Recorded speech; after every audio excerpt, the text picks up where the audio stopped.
Hello. Today I would like to talk a little bit about the marble bust of Octavian, and I'd like to persuade you into including it into your gallery of Western civilization. So this bust is marble. It is 15, about 14 and a half inches tall. It's 9 inches in depth, and it is 8 inches wide, and it weighs about 55 pounds. It was created around 30 BC. It was found in Rome, and it was acquired by the museum in 1888. So now a little bit of historic context about when this bust was made. So once again, I said it was made in about 30 BC, and during this time, Caesar Augustus and Mark Antony were in a battle for power in Rome. Essentially, when Julius Caesar died, there was a power vacuum that was left in the Roman government, and these two men clashed together to try and fill that gap. And so Caesar Augustus, Octavian Augustus, he was looking to create political and public support for himself. And so what he did is he undertook a massive propaganda campaign. And so what this looks like is he printed coins with his face on it, and he commissioned many statues and works of art with his face on it that he would distribute throughout the empire. And this bust is believed to be one of those pieces of propaganda. And this is really influential because in many ways it worked.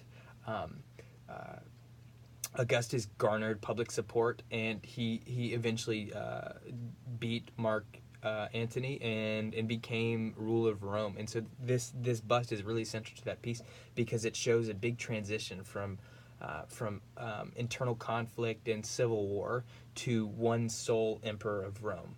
And this bust had a part to play in that.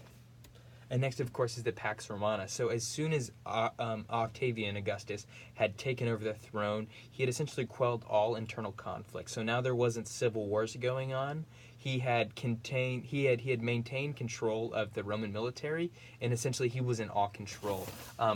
Dio Cassius, who was a Roman historian at the time, he said, "In this way, the power of both people and the Senate passed entirely into the hands of Augustus, and from this time there was, strictly speaking, a monarchy, for monarchy would be the truest name of it." So essentially, Augustus had seized all control, and he focused Roman military rather than being focused in civil war. They pushed it outward, and they began to take over northern Europe and push towards Western Europe, and they would expand the territory.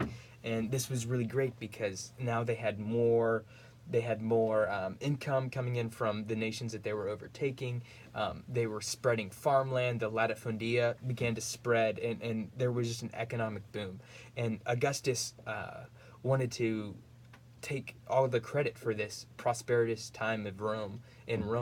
And so what he did once again is he used his image and he spread it wide throughout the empire, in order to express, that Rome is strong and I am strong and I have created Rome to be strong. And so this bust is very much a symbol of that. It's a symbol of the power of Rome.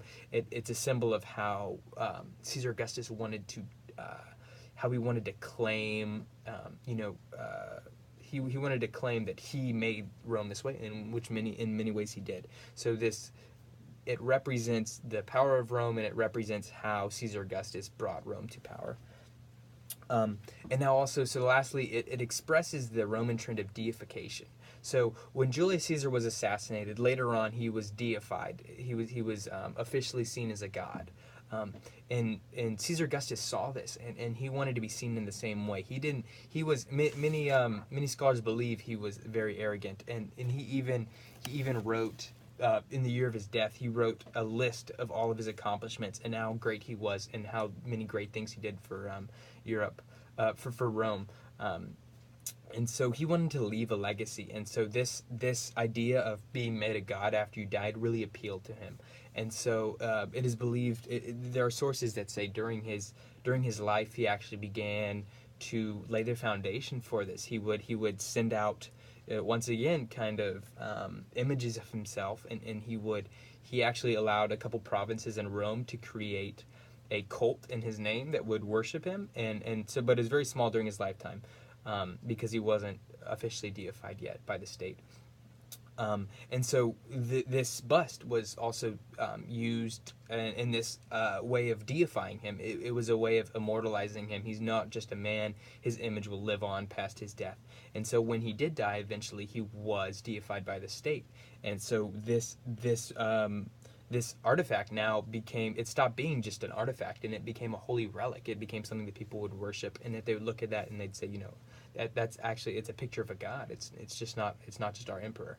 And so the significance of this bust, therefore, is that it's not only just a historic artifact, but it's also a holy relic, and it expresses that trend of Roman emperors of wanting to be deified after their death. They didn't want to just be remembered as a man; they wanted to be seen as a god, and this bust represents that.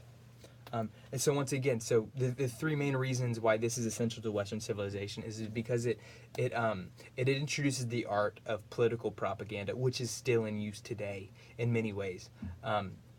It reflects the power and prosperity of Rome during a period of Pax Romana, during the Roman peace. So it expresses how powerful Rome was during this time, and how Caesar took credit for that. And then lastly, it demonstrates the trend of Roman emperors to want to be seen as gods, how they wanted to be deified after their death.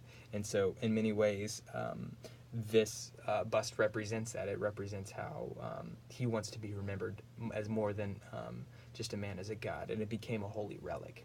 And so for those three reasons, I believe that this is essential to Western civilization. Rome is undoubtedly one of the most influential civilizations of the pre-enlightened period of Western civilization, and Augustus was a very influential leader in bringing Rome to its full potential.